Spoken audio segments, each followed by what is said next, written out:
आज का जो हमारा टॉपिक है, आज की जो हमारी वीडियो है उसमें हम कवर करेंगे जो हमारा फर्स्ट टॉपिक है लॉ ऑफ केमिकल कॉम्बिनेशन। जो हमारा फर्स्ट चैप्टर है उसमें केमिकल कॉम्बिनेशन मतलब केमिकल रिएक्शन के कुछ लॉस दिए हुए हैं, हम उन्हें कवर करेंगे। और सेकंड हम क्या करेंगे, एटॉमिक मास। एटॉमिक मास इसके बारे में डिटेल में पढ़ेंगे। Third average atomic mass.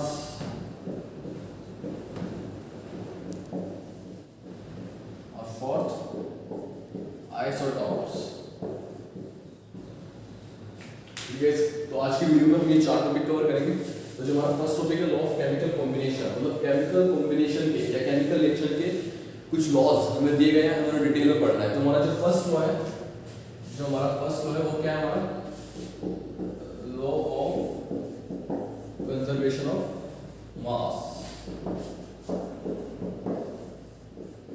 Okay guys, ये जो टॉपिक है ये आप 10th में पढ़ चुके हो, लॉ ऑफ कंजर्वेशन ऑफ मास।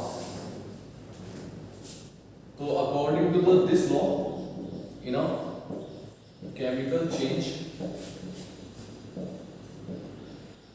जब भी कोई केमिकल रिएक्शन होगी, इस लॉ के अकॉर्डिंग क्या है कि जब भी कोई केमिकल रिएक्शन होगी ना केमिकल चेंज, मास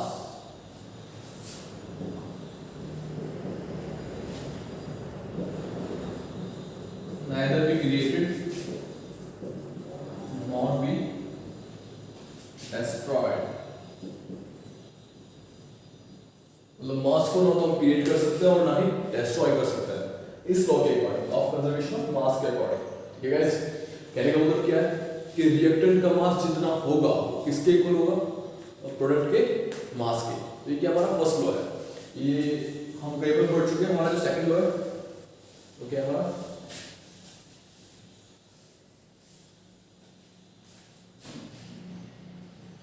सेकंड लॉ है हमारा law of definite proportion.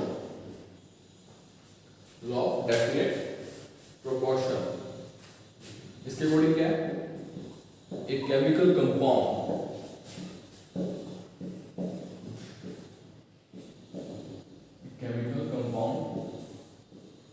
always contain the same element, always contain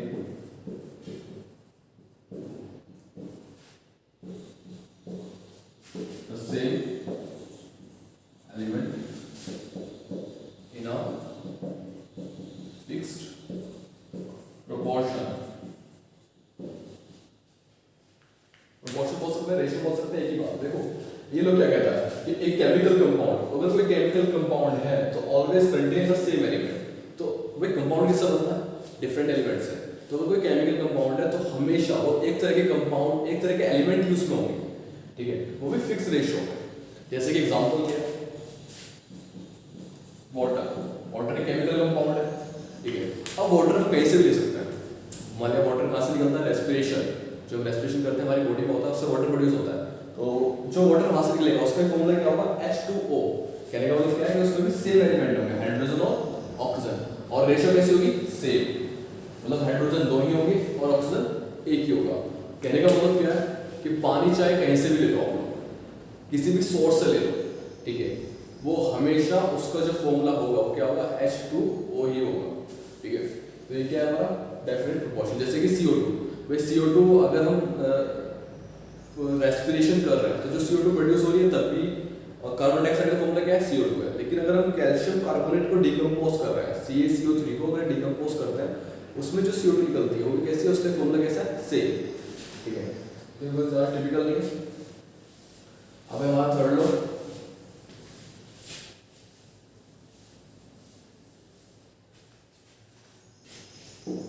third law क्या है, law of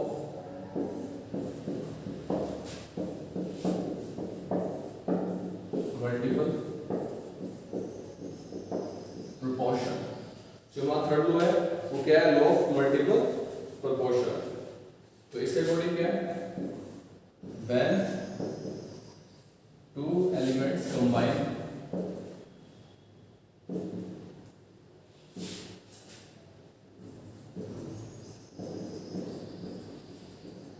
and form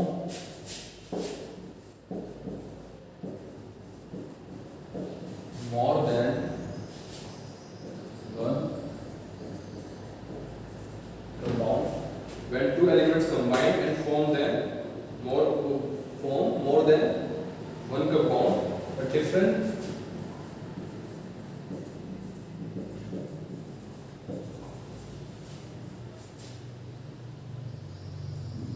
mass of one element, different mass of one element which combine with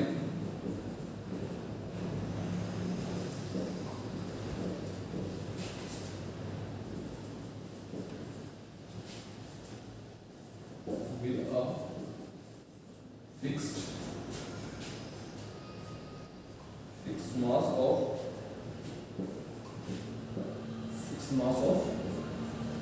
other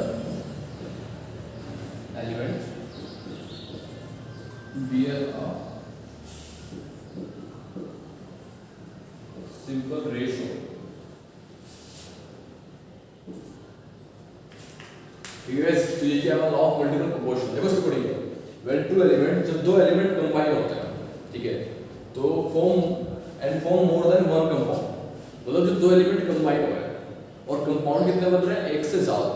जैसे कि example ये होगा, example ले लेते हैं कि भाई हमारा हाइड्रोजन और ऑक्सीजन कंबाइन हो रहा है, ठीक है, तो हमारा कंपाउंड बन गया H2, दूसरा कंपाउंड बन गया हमारा H2O2। फिर एलिमेंट तो दो ही है, लेकिन कंपाउंड कितने बन रहे हैं, एक से ज्यादा। तो when two elements combine and form more than one compound, the different mass of one element which combine with a fixed mass of other element। देखो क्या कह रहा है कि एक एलिमेंट को तुम क्या कर देंगे, फिक्स कर देंगे। जैसे इन दोनों कंपाउंड में हमने H2 क्या कर दिया, फिक्स कर दिया, उसका वजन क्या कर दिया, फिक्स कर दिया। नंबर फिक्स होंगे तो उसका वजन भी फिक्स हो जाएगा, ठीक है।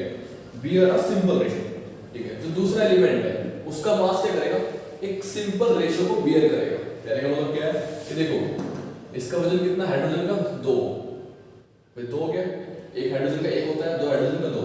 ऑक्सीजन का कितना है वजन 16, ठीक है, ओके। यहाँ हाइड्रोजन कितना है 2, ऑक्सीजन कितना है 32, ठीक है गाइस। तो कहने का मतलब क्या है कि जो रेशियो आ रही है कैसे आ रही है, सिंपल, कोई फ्रैक्शन में नहीं आ रही। भाई हम क्या कर सकते हैं 1:8, 1:16, या फिर जो ऑक्सीजन है, ऑक्सीजन का जो मास है वो फ्रैक्शन में नहीं ले रहे हैं, किस में ले रहे हैं, कंप्लीट मास ले रहे हैं, ठीक है। तो कहने का मतलब है रेशियो कैसे कि सिंपली होल नंबर में आनी चाहिए, फ्रैक्शन में नहीं आनी चाहिए, ठीक है। तो ये जो है सिंपल है तीनों लोग, तो टिपिकल नहीं है।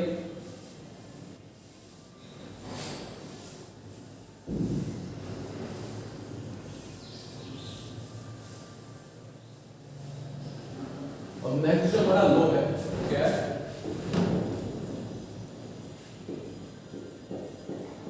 Gay-Lussac's law of gaseous volume, ठीक है गाइस। तो Gay-Lussac's law of gaseous volume, देखो इस लो के अकॉर्डिंग क्या है, इस लो के अकॉर्डिंग मान लेते हैं दो गैस ली, क्या बन गया हमारा, वाटर बना दिया, ठीक है। तो देखो होता क्या है, अगर मैं इस रिएक्शन को बैलेंस करूं तो ये कैसे बैलेंस होगी हमारी, ये होगी हमारी ऐसे बैलेंस, ये रिएक्शन बैलेंस हो गई हमारी, ठीक है गाइस। तो इस लो के अकॉर्डिंग अगर मैं 100 ml हाइड्रोजन ले रहा हूं, 50 ml ऑक्सीजन ले रहा हूं, तो जो मेरा वाटर है कितना बनेगा, वो 100 ml ही बनेगा, ठीक है।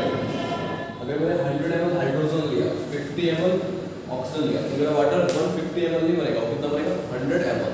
देखो इस चीज को समझने के लिए हमें कुछ और चीज समझनी पड़ेगी कि ये हो क्यों रहा है, ये ऐसा हो क्यों रहा है, ये 150 क्यों नहीं बन रहा है, ये 100 क्यों बन रहा है। देखो उसका एक रीजन है, रीजन क्या है कि अगर मैं कोई भी चीज 1 मोल लेता हूं, कोई भी गैस 1 मोल लूंगा एसटीपी पे, मतलब टेंपरेचर कैसा होना चाहिए, स्टैंडर्ड, प्रेशर कैसा होना चाहिए, स्टैंडर्ड, ठीक है। तो 1 मोल गैस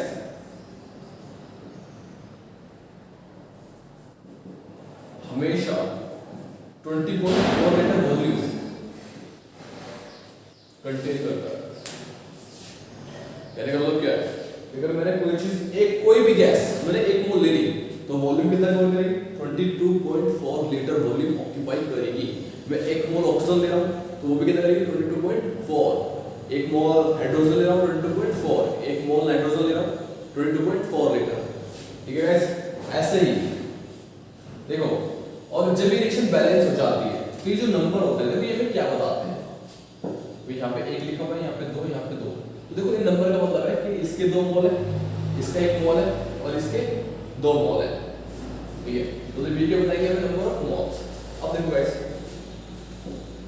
जो हमारे 2 मोल हाइड्रोजन है तो 1 मोल हाइड्रोजन का मतलब कितना है, 22.4 लीटर और 2 मोल कितना हो गया, 44.8 लीटर। ठीक है, तो ये जो हम रिएक्शन बैलेंस करेंगे, रिएक्शन जब ठीक है बैलेंस करेंगे, ओके, तो अगर रिएक्शन बैलेंस कर ली उसके अकॉर्डिंग हाइड्रोजन कितने थे हमारे 2 मोल, ऑक्सीजन कितने लिए हमने 1 मोल, तो हमारा वाटर कितना बना 2 मोल। ठीक है गाइस, 1 मोल ऑक्सीजन मतलब 22.4 लीटर। ठीक है, अब 2 मोल वाटर का मतलब क्या है, वाटर कितना है 2 मोल और 2 मोल वाटर का मतलब कितना है 44.8 लीटर। ठीक है गाइस, ओके,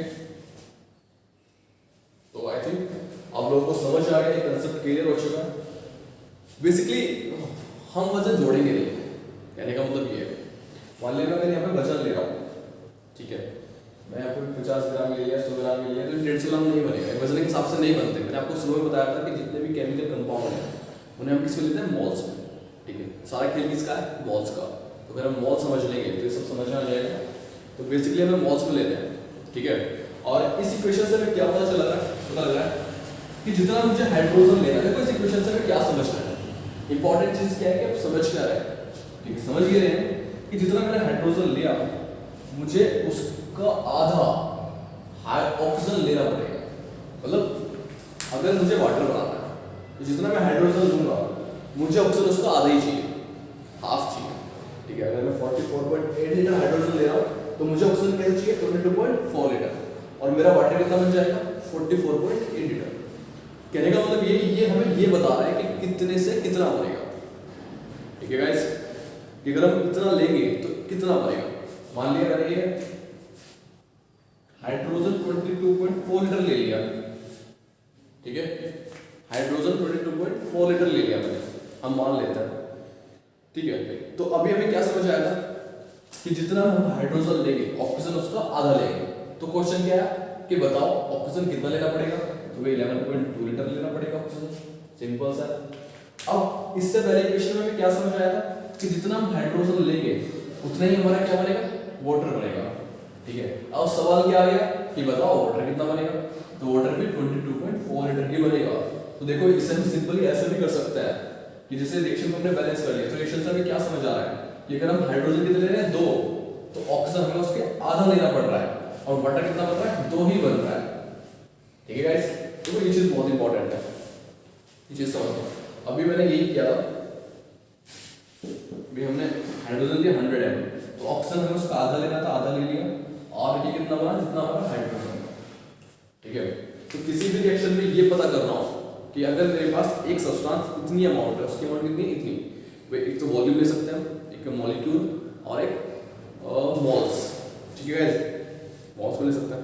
ठीक है, ग्राम में नहीं लेना है, ग्राम में हम पता नहीं करेंगे। ठीक है गाइस, देखो मैंने आपको 3 चीज पढ़ाई है कि एक मोल किसके, एक मोल में कितना वॉल्यूम, इतना, तो हम वॉल्यूम ले सकते हैं।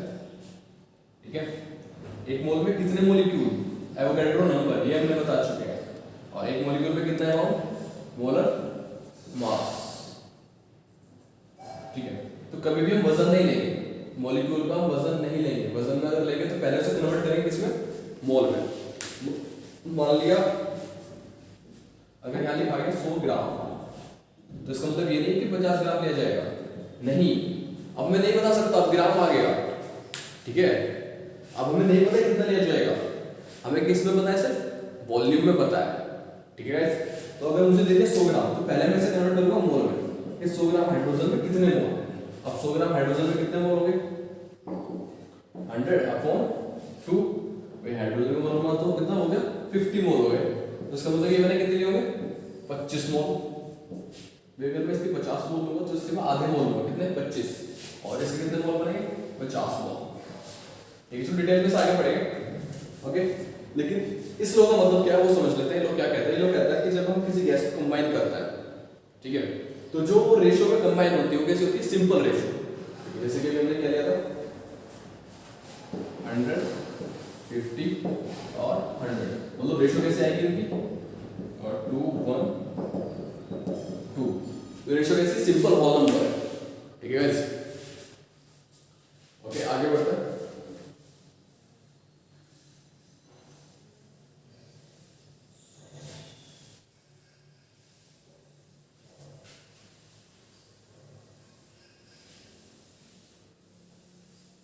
आगे बढ़ते हैं एटॉमिक मास। जैसे कि एटॉमिक मास का मतलब क्या है, एटम का मास। अब होता क्या है, हम पढ़ते हैं कि जो हाइड्रोजन है उसका एटॉमिक मास कितना है 1, कार्बन का कितना है 12। ठीक है, बेसिकली हुआ क्या था कि अगर मैं बात करूं 19वीं सेंचुरी की, जब हम एटम को डिस्कवर कर चुके थे, तब हमारे पास टेक्नोलॉजी नहीं थी कि इतने छोटे एटम का हम वेट को नाप सकें या तोल सकें। ठीक है, आजकल तो मास स्पेक्ट्रोमेट्री है, ठीक है, इसकी वजह से हम क्या कर सकते हैं, मास को डिटरमाइन कर सकते हैं। मास डिटरमाइन करना आजकल इजी है, ठीक है, लेकिन उस टाइम नहीं पता था। तो उस टाइम हमें इनका वजन देखना था कि एटम का वजन होता कितना है। अब तो उन्होंने साइंटिस्ट ने क्या किया, साइंटिस्ट ने किया जो सबसे लाइट एलिमेंट था, सबसे हल्का एलिमेंट था, उसे वजन दे दिया 1। हाइड्रोजन को वजन दे दिया 1, ये भाई लाइट एलिमेंट है सबसे, इसलिए इसका जो वजन रहेगा वो कितना होगा 1 होगा। ठीक है, और बाकी के जो एलिमेंट्स हैं उनका वजन हम नाप सकते हैं, कैसे, हाइड्रोजन के वजन से। कैसे, जैसे कि हीलियम का कितना होता है 4। ठीक है, अब उस टाइम हीलियम का 4 कैसे रखा गया, उन्होंने देखा कि जो हीलियम है वो हाइड्रोजन से 4 टाइम्स हैवी है, 4 गुना भारी है, तो इसलिए इसको क्या रख दिया 4। ऑक्सीजन 16 गुना भारी था, तो ऑक्सीजन ने कितना रख दिया 16। सल्फर 32 टाइम 32 टाइम हैवी था, इसलिए सल्फर कितना हो गया 32। तो सारे एलिमेंट्स के एटॉमिक मास हमने कैसे लिए, रिलेटिवली। किसके रिलेटिवली लिए, हाइड्रोजन के रिलेटिवली। ठीक है, हाइड्रोजन से नाप के। ओके गाइस, अब सवाल आया कि जो हाइड्रोजन का एटॉमिक मास है वो कितना है 1। ठीक है, लेकिन 1 कितना, मतलब 1 ग्राम 1 किलोग्राम, यूनिट क्या है, हमें क्या पता चलेगा 1 कितना। तो उस टाइम पे क्या है, ये सब रिलेटिवली माना था, मतलब ये 1 भी माना गया था, ये इसका एक्चुअल मास नहीं है। हाइड्रोजन का एटॉमिक मास 1 इसका एक्चुअल मास नहीं है, ये क्या है, माना हुआ मास है। ओके, ठीक है गाइस, तो इसलिए इसकी कोई यूनिट नहीं है, एटॉमिक मास की कोई यूनिट नहीं थी, और हमने एक यूनिट डाल दी AMU। AMU का मतलब है एटॉमिक मास यूनिट। ठीक है, तो 1 AMU। ठीक है, आजकल इसे खाली U भी बोलते हैं, 1 U। U का मतलब क्या होता है, यूनिफाइड मास। ठीक है, तो कहने का मतलब क्या है कि उस टाइम पे हाइड्रोजन का एटॉमिक मास 1 रखा गया और उसके रिलेटिवली सबका एटॉमिक मास रख दिया गया। ठीक है, लेकिन ये सच नहीं है। ठीक है, ओके, इनकी कोई यूनिट नहीं है। अब हमें ये तो पता है कि जो, फिर हमने क्या किया कि हाँ चलो मान लेते हैं कि यूनिफाइड मास के यू के हिसाब से सबका एटॉमिक मास को भी क्या कर लेते हैं, कंसीडर कर लेते हैं, कि ये मान के चलते हैं। लेकिन क्वेश्चन क्या है आज के टाइम में कि चलो ये तो इसका क्या हो गया, माना हुआ मास हो गया। ठीक है, ये क्या हुआ, माना हुआ मास, लेकिन इसका एक्चुअल मास कितना है, ग्राम में मास कितना है इसका, तो वो हम निकाल सकते हैं इजीली। ठीक है, क्वेश्चन जैसे मान लीजिए कि हाइड्रोजन के एक atom, 1 atom of hydrogen, hydrogen के एक एटम में कितना मास है। ठीक है, मास निकालना है एक एटम में। अब देखो इस क्वेश्चन को ध्यान सुनो, तो हमें क्या दिया हुआ है, नंबर ऑफ एटम दिया हुआ है, नंबर ऑफ एटम कितना दिया हुआ है 1, और हमसे क्या पूछा है इसका मास। ठीक है गाइस, और इसके लिए हम पढ़ चुके हैं एवोगैड्रो नंबर वाले, जो हमारा टॉपिक है एवोगैड्रो नंबर वाला, उसमें हम पढ़ चुके हैं कि ये हम कैसे कैलकुलेट कर सकते हैं कि जब हमें एटम दिए हो तो मास कैसे निकालेंगे। उसके लिए हमारे पास एक फॉर्मूला है, number of atom upon Avogadro number equal to given weight W upon m, molar mass. तो हमारा कितना आ गया, नंबर ऑफ एटम हमारा 1, एवोगैड्रो नंबर हमारा कितना, क्या कर लेते हैं, नंबर ऑफ एटम हमारा 1 है, एवोगैड्रो नंबर हमारा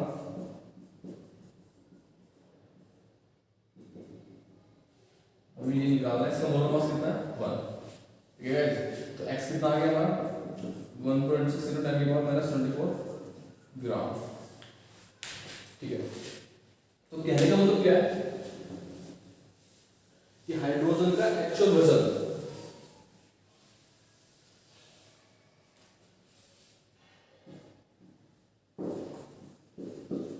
मास ऑफ हाइड्रोजन इन ग्राम कितना है 1.6 into 10 की पावर माइनस 24 ग्राम। ठीक है, ओके। और अगर मैं कहूँ इसका एटॉमिक मास कितना है, तो कहने का मतलब क्या है कि जो हमारा यूनिफाइड मास है मतलब 1U है वो किसके इक्वल आ गया। वे देखो हाइड्रोजन का हमने मान लिया था, कितना मान लिया था 1U मान लिया, एक यूनिफाइड मास मान लिया। उस टाइम पे हमारे पास टेक्नोलॉजी नहीं थी इतने छोटे एलिमेंट के मास को नापने की, लेकिन आज के टाइम में हम निकाल सकते हैं। एवोगाड्रो नंबर वाला हमें पता है, तो हमने क्या किया हाइड्रोजन का वजन निकाला कितना है, इतना है। तो मतलब क्या कह सकते हैं कि 1U किसके इक्वल है, इसके इक्वल। अब कार्बन का कितना है हमारा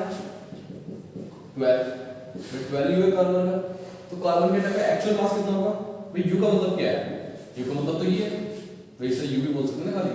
तो U का मतलब कितना है ये, ठीक है। तो हम क्या कर सकते हैं 12 into 1.6 into 10 की पावर माइनस 24। ठीक है, ओके।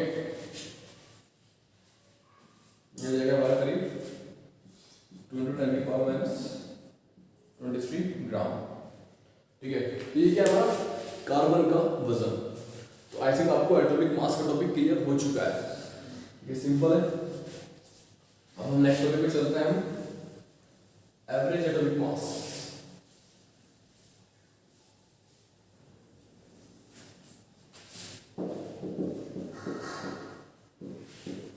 एवरेज एटॉमिक मास, ठीक है। देखो एवरेज एटॉमिक मास क्या होता है, सुन ध्यान से। अभी एक एलिमेंट जो होता है उसके आइसोटॉप्स होता है, एक एलिमेंट के आइसोटॉप्स होता है। आइसोटॉप्स मतलब नेचर में मिलता है, नेचुरल है कि जैसे हाइड्रोजन है, हाइड्रोजन हमें कैसे मिलेगा कि उसका एटॉमिक नंबर भी 1 होगा और उसका एटॉमिक मास भी 1 ही है। लेकिन दूसरा हाइड्रोजन हमने देखा तो उसका एटॉमिक नंबर तो 1 है लेकिन एटॉमिक मास उसका 2 है। तीसरा देखा तो एटॉमिक मास 3 है।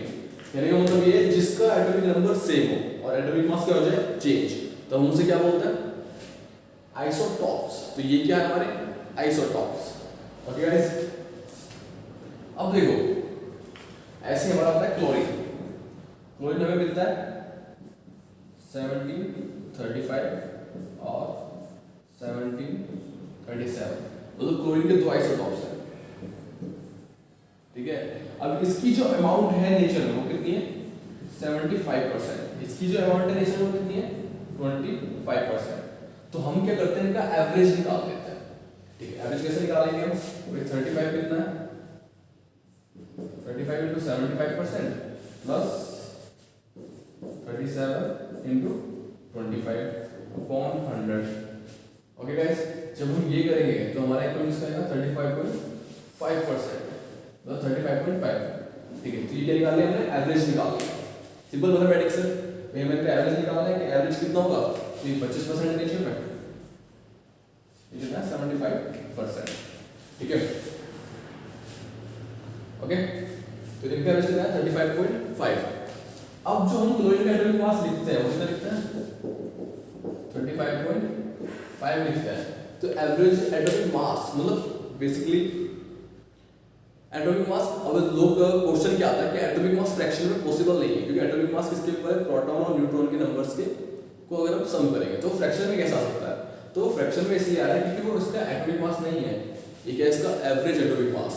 तो कहने का मतलब क्या है कि ये फ्रैक्शन में इसलिए है क्योंकि हमने यहाँ पे इसका एवरेज एटॉमिक मास लिया है।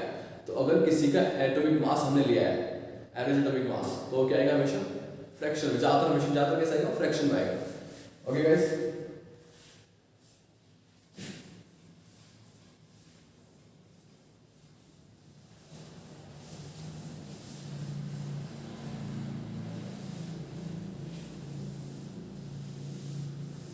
ठीक है।